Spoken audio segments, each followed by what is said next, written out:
And then they had a single that was starting to do very, very well, and they had an appearance on Top of the Pops, which was just hysterical. I mean, it was quite ridiculous. And I think a lot of their fans thought at the time that they were selling out, and they just missed the point that they were just totally taking the piss. And the single was selling very well, and I always remember the day before we did Top of the Pops, they sold 15,000 singles in one afternoon. And the day after Top of the Pops was aired, they sold 50. That was it was probably the only group that sold less records the day after than the day before. What did you make of the Top of the Pops appearance? That was quite amazing, really. I mean, the single came out, Dead Cities came out, and it sold an incredible amount and charted, and then it was, oh, we want them on Top of the Pops. Went along there. I mean, they did set it up very well. They set it up with explosions and pyrotechnic devices and everything to go with it, which was very good on behalf of Top of the Pops. Some of the most difficult things was trying to keep Big John, the guitarist, you know, who was about 22 stone there with a bright green Mohican, from joining in with Legs and Co on the dance floor. We had to try and keep him back all the time. He wanted to be part of that. And they were doing the Birdie song at the time, which made it even worse because it was the most puerile thing. But it went very well, surprisingly well. I mean, it completely stopped the records selling, as far as I remember. Everybody went, they're on Top of the Pops, I'm not buying that. And it killed it stone dead, but it was still a wonderful experience to do it with a band like that. You don't get many of those chances. No, but at the time, Top of the Pops, like, we got slagged off in the paper, in the papers there. We got slagged off a lot, saying like, oh, fucking, we're sold out because we've been Top of the Pops. But we were the last punk band that was on Top of the Pops, and like, it was only we thought like if we'd never done it, then we wouldn't get to show people there's the punk's still alive, yeah. So we done it. And like, don't really regret it. I do in a way, but I don't. But in another way, I don't. Because it was good to have done. It's good to have done, but like, I mean, if the chance came up again, I'd do it again. Well, what are the regrets you've got? Regrets for doing it? One of the regrets was people like split a lot of their following up here. Some of their following, but like they're on TV. There's like, and we're getting like more people come to the gigs because they're sold out because we're playing bigger venues.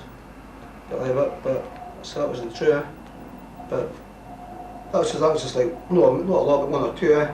They gave the press a field day because they were trying to split the punk movement up. For punk, like for exploited like Anarchy and Chaos, and for anti-crashes like Anarchy and Peace shit. It's like when we first started, we had a fucking massive local kind of following, right? And it's like when you signed it, you get any good press for that, you start getting a bit bigger. The people that followed you from the beginning, they think it like, or you've sold out, because you're in the papers or you didn't play in a bigger venue. Yeah, but it's like, it's just like shit. But a lot of these bands, they thought, some of the bands do think they're too good. Come in and then they changed the music, like, well, Blitzed and that, they changed the music totally and did a big like skinhead following. And you just can't do it, it's just like, it's like our album, it's like when we do our albums, like, I might have one or two songs and that might be a bit different, like faster or a slow one, just to, but it'll still be in the same theme as like what Exploited, isn't it? What we're into. You've got to remember that people, if like, I always feel like if I like something, if we do a record and if I like it, then that's what I judge, like the people will like it, because I know if I like it, they'll like it. But if I was going to do something completely different, I wouldn't put under the name of Exploited, because you'd just be exploiting the people. Because they'd be buying it thinking it's Exploited, they'll buy it, and when they hear it, it's a totally different music. It's like, I like rave music. I got a lot of raves. No, over here in Holland, but like that's where the Gabber fucking, like Nightmare and fucking, Nightmare in Rotterdam and stuff. I like the hardcore, rave stuff. But I wouldn't bring out an album with all rave stuff and put it under the Exploited, But I could if I was a cunt, but I wouldn't. I'm a cunt, but I wouldn't put it out.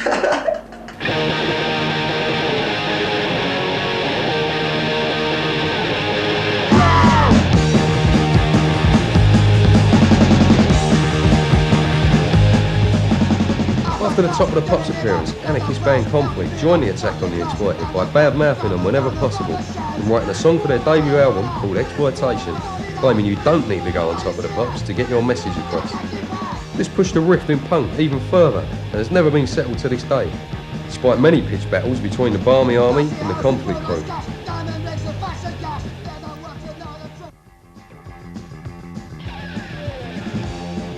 Attention was now being paid to the band's drug and alcohol abuse, and aging pop star David Bowie, intrigued by the maniac lifestyle of the band, turned up backstage and was seen drinking till dawn with three of the band in a London club.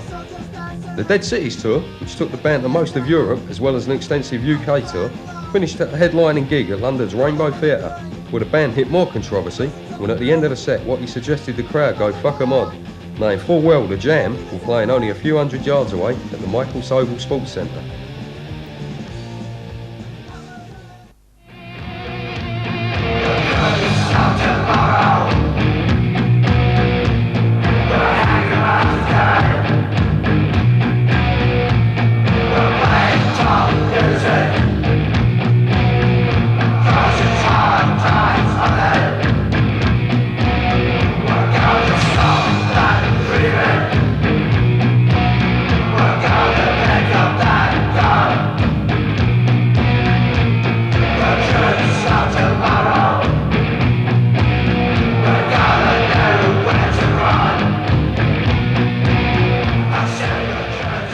After the double A-side single, Alternative Attack, came the Troops at Tomorrow album, the title track of which was penned by the Vibrators. With a cartoon sleeve that was pure heavy metal imagery, the music had also hardened, with a guitar sound not that far away from the Pistols' Bollocks album. Packed with Terrorist-style sing-along choruses and fast guitar riffs, the album went straight into the top 10 on the national chart, reaching a peak for the band's success.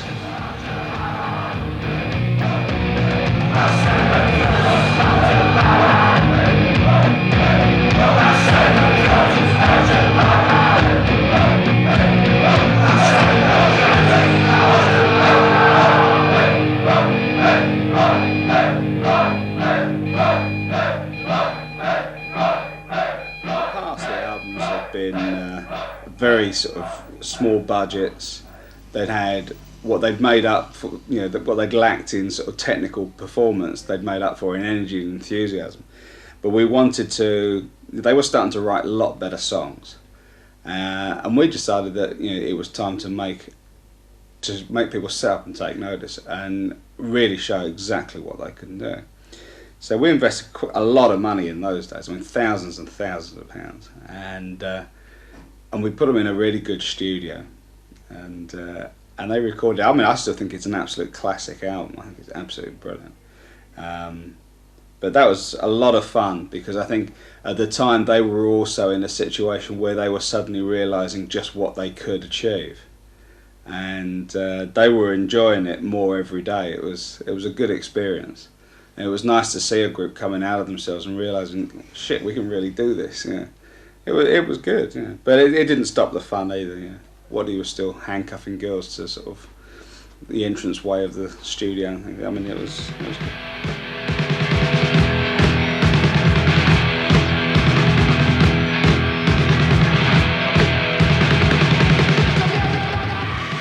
The following single, Computers Don't Blunder, saw an awareness of nuclear destruction that was to stay with the band to this very day, whilst the B-side, Addiction, gave a non-glamorous account of the dangers of drug abuse.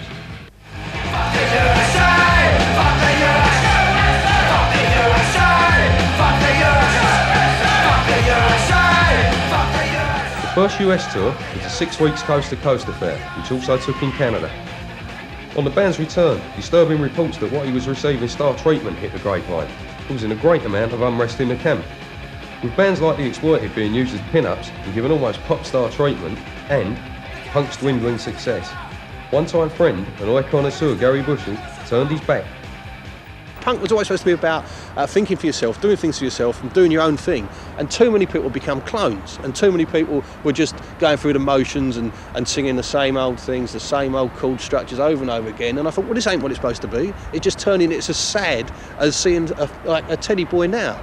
You know, it lost its point, and they've forgotten what it was all about. And it wasn't just to become another fashion or another pose. It was about to, making a statement about yourself and developing yourself. I mean, punk was about individuality, and it had become a uniform.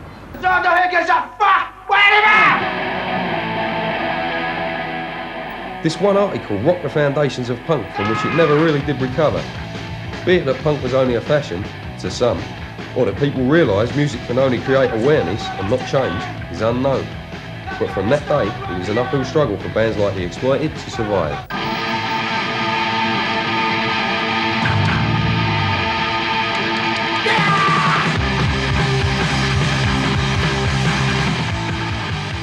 Concert violence at an all-time high, with right-wing skinheads being blamed for smashing up punk gigs, The Exploited, with their reputation preceding them, took the brunt of concert halls closing their doors to punk and skinhead fans. New drummer Danny, who'd taken over from Drew Sticks, was crumbling under the pressure.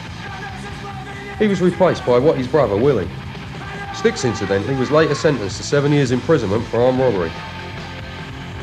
Never too proud to drink at the bar of a gig and talk to the crowd, The Exploited were also known for smuggling in people who couldn't afford entry fees and, much to the annoyance of their fans, pulling out of gigs at the last minute because of promoters charging extortionate entry prices to gigs, thus gaining the label unreliable as well as dangerous.